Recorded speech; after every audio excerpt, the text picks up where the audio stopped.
അസ്സലാമു അലൈക്കും വറഹ്മത്തുള്ളാഹി. ബിസ്മില്ലാ വൽഹംദുലില്ലാ.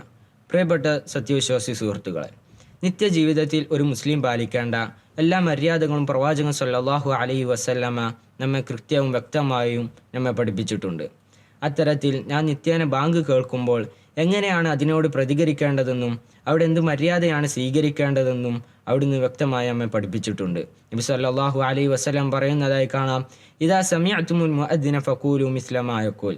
നിങ്ങൾ ബാങ്ക് കേൾക്കുകയാണെങ്കിൽ നിങ്ങൾ അപ്രകാരം പറയുക. മറ്റൊരു ഹദീസിൽ കാണാം, ഹയ്യാലൽ സ്വലാ ഹയ്യാലൽ ഫലാ എന്ന് കേൾക്കുമ്പോൾ ലാ ഹൗല വലാ ഖുവത ഇല്ലാ ബില്ലാ എന്ന് പറയുക. സുമ്മ സല്ലു അലയ്യ, അതിനുശേഷം എൻ്റെ മേൽ സ്വലാത്ത് ചൊല്ലുക. ഫഇന്നഹു മൻ സല്ല അലയ്യ സ്വലാത്തൻ സല്ലല്ലാഹു അലൈഹി ബിഹാ അശറ. ആരെങ്കിലും എൻ്റെ മേൽ സ്വലാത്ത് ചൊല്ലിയാൽ അവൻ്റെ മേൽ അള്ളാഹു സുബ്ഹാനഹു വ തആല 10 സ്വലാത്ത് ചൊല്ലുമെന്നാണ് നബി സല്ലല്ലാഹു അലൈഹി വസല്ലം പഠിപ്പിക്കുന്നത്. ഈ ഹദീസിൽ നിന്നും സ്വലാത്തിൻ്റെ മഹത്വവും കൂടിയാണ് വ്യക്തമാകുന്നത്. അതുകൊണ്ട് ഏത് തിരക്കുള്ള വേളകളിലാണെങ്കിലും ആ ബാങ്കിന് ജവാബ് കൊടുക്കുവാനും സ്വലാത്തിനെ വർദ്ധിപ്പിക്കാനും നാം ശ്രദ്ധിക്കേണ്ടതുണ്ട്.